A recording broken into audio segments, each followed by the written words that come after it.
Hi and welcome to the Nostalgic Dragon. I talk today about Ian C Esslemont's book Night of the Knives. It's part of the Malazan Universe. Ian C Esslemont is Steven Erikson's friend and co-creator of the Malazan Universe, and Steven Erikson is famous for writing the Big Ten books of the Malazan Book of the Fallen, and then Ian C Esslemont has written a lot of books as well, and I think you really should read them if you haven't done that. With that said, I would like to just talk briefly about the book. It's about the Malaz Island or Malaz Isle. Malaz Isle is where the Malazan Empire got its name from, and it's about Malaz City. And this book takes place only during one night, and that's something very different to Erikson's, 100,000 years of storytelling, for example. So one night, and during this night, there is a kind of gathering between people with a lot of power. For example, Kelanved is there. Maybe you have heard his name if you've read The Gardens of the Moon. A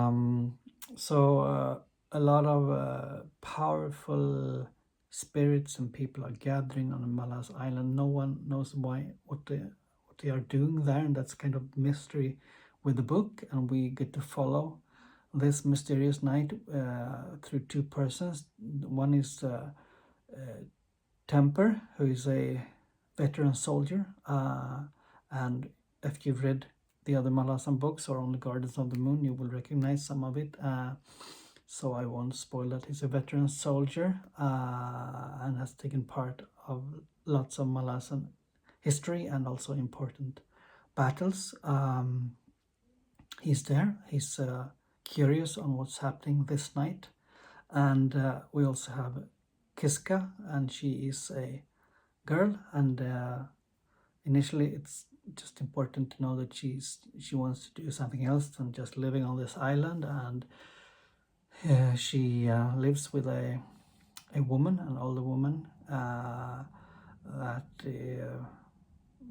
is much more experienced with things than you might think in the beginning, but as a kind of teaser, I think it's no spoiler, she is acquainted with the deck of dragons, for example. So we get to follow their perspectives on this night when there are people coming to the Malaz city, and they in different ways investigate what's happening.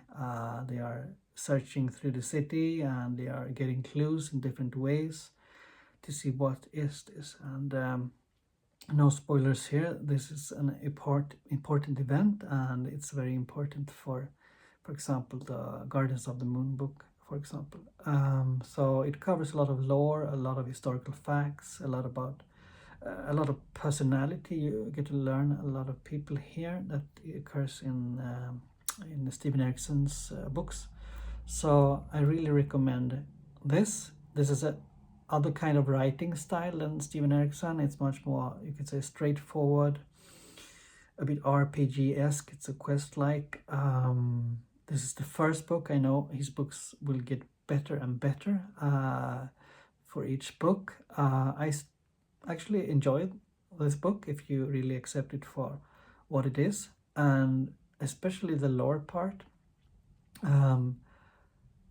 The Warrens are very common, of course, in Steven Erikson's books. That kind of world that you can access, kind of magic world. Yeah, probably it's described well in Erikson's books too, but in this book you will get to know how you can say, when you open a warren, how does it look, how does it smell, how does it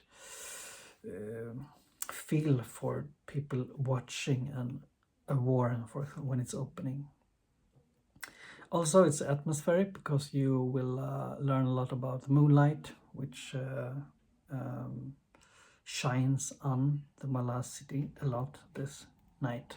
It's very beautiful, and the moon makes the scenes very, very, I think, beautiful and atmospheric. So when you read a description about something, usually there is this mention about this moonlight coming from somewhere.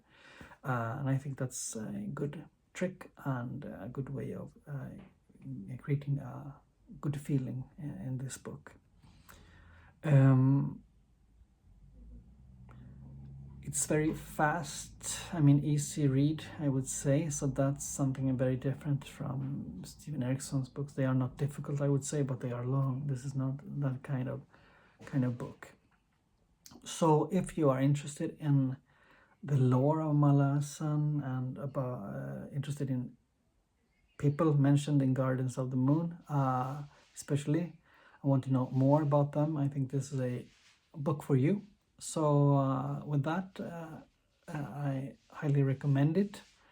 I think for me, when I've read Ian C Esslemont's books, I will read the Big Ten books again. I think it will be a very different feeling from when I hadn't read Ian C Esslemont's books. So I'm looking forward to that, of course.